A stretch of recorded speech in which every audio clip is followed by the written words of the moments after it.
I'm Joshua Bardwell, and I can't even say it.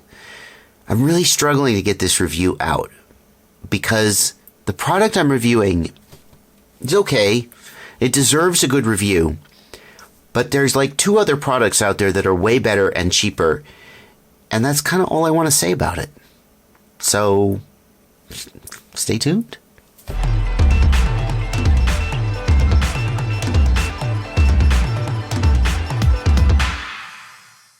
Here's a product that I'm reviewing today. It's the Eachine Lizard 105S. And this is an okay quadcopter. In fact, when it first came out, it was pretty good for the price. But here's the problem.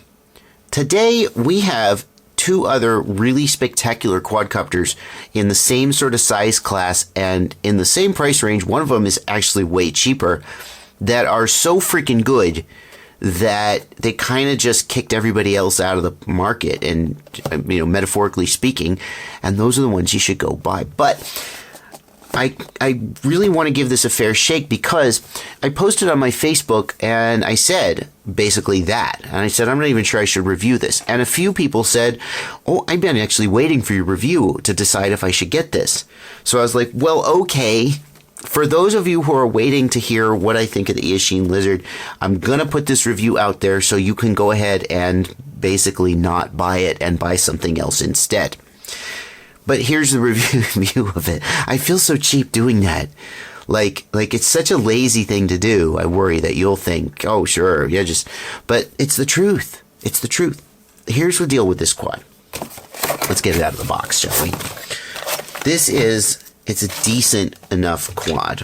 And it's not just decent on the bench, but it actually flies pretty good. What you're seeing here is the stock default tune that comes on it right out of the box. No tweaking or improving.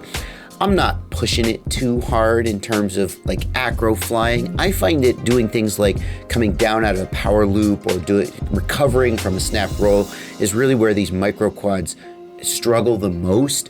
But just flying, zipping around like this, it's fast, it's reasonably precise, it's controllable, it's fun. Nothing to complain about, not too much to complain about here. I'm not going to go into all the massive details. I did try to improve the tune slightly, and basically everything I did made it worse. So there were a couple of little complaints I had about the handling, and I wasn't really able to fix them I didn't put hours and hours into tuning it. But as you can see here, if you bought this at the right price, you really wouldn't complain about the way this quad flies. As far as the camera goes, the camera is actually not bad either. It has a little bit of trouble with dynamic range. The shadows lose a little bit of detail, but overall, it's not some of the cameras on some of these quads, especially the cheaper CMOS cameras, are just muddy garbage. Flying into the sun, it doesn't really have huge problems with the exposure. All in all, not bad. I'll let you finish watching this flight. We'll go back to the bench and we'll get a little more in depth.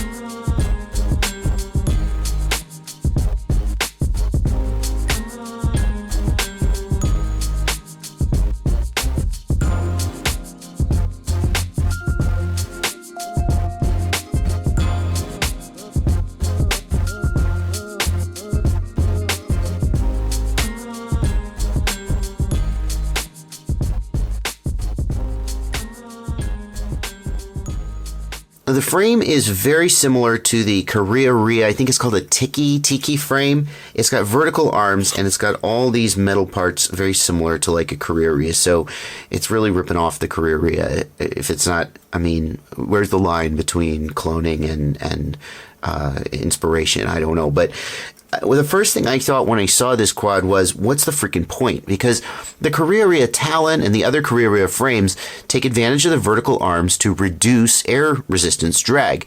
And when a quad is going 80 miles an hour and it's got these big wide arms, for like a 5-inch frame, a 210 size frame, that makes a big difference. But on a quad this small, I've got to wonder what the point is.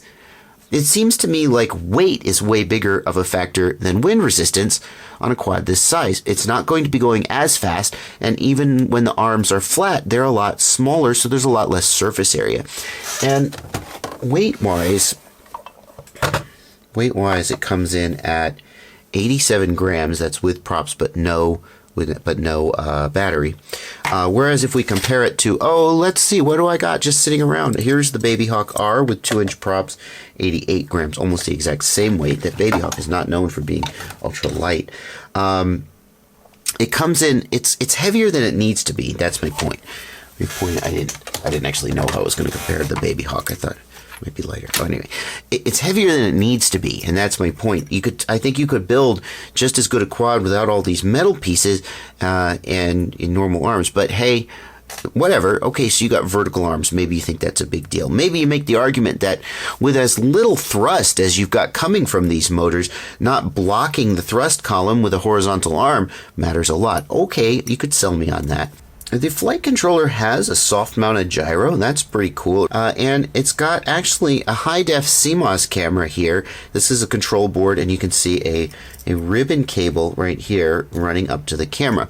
And it's actually got an onboard high-def DVR, which is one feature that I think sets this apart from the other two that I'm going to compare it to, although I don't think it's enough to really make it worth having. The basic design of the frame is, I don't know if it's good or bad. I mean, like, you got a really thin part here, and it does seem like this is a weak spot and like it may be likely to get some damage. But then again, these guys don't weigh that much, and it may be more crash worthy than you might expect.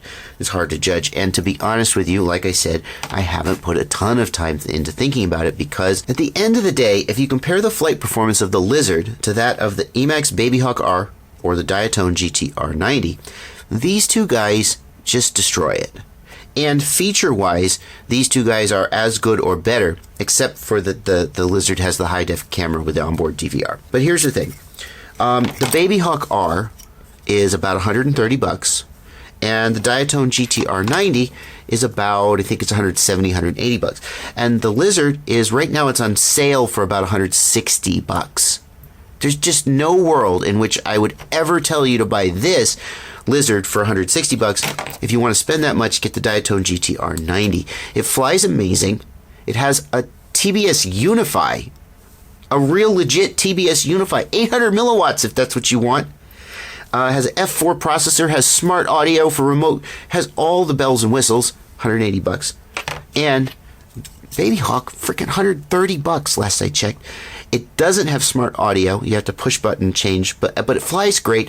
And you can put 2.5 inch, you can put upgraded arms on this, put 2.5 inch props on it. The 1106 motors will swing those props no problem, and it flies amazing. So that's the bottom line. When I posted on Facebook about this, I said, what the freaking heck is the point of this quad? And people said, well, it's like you're actually just really late to review it. And I was like, oh, okay. And sometimes Banggood says, hey, you want to review this product? And I'm like, oh, okay, sure, whatever. Even though it may not have been a product that came across my radar. And I've been trying to do more content about micro quads lately. So I was like, yeah, sure. I missed this when it first came out. And I guess that's the thing. When this first came out, if the Babyhawk and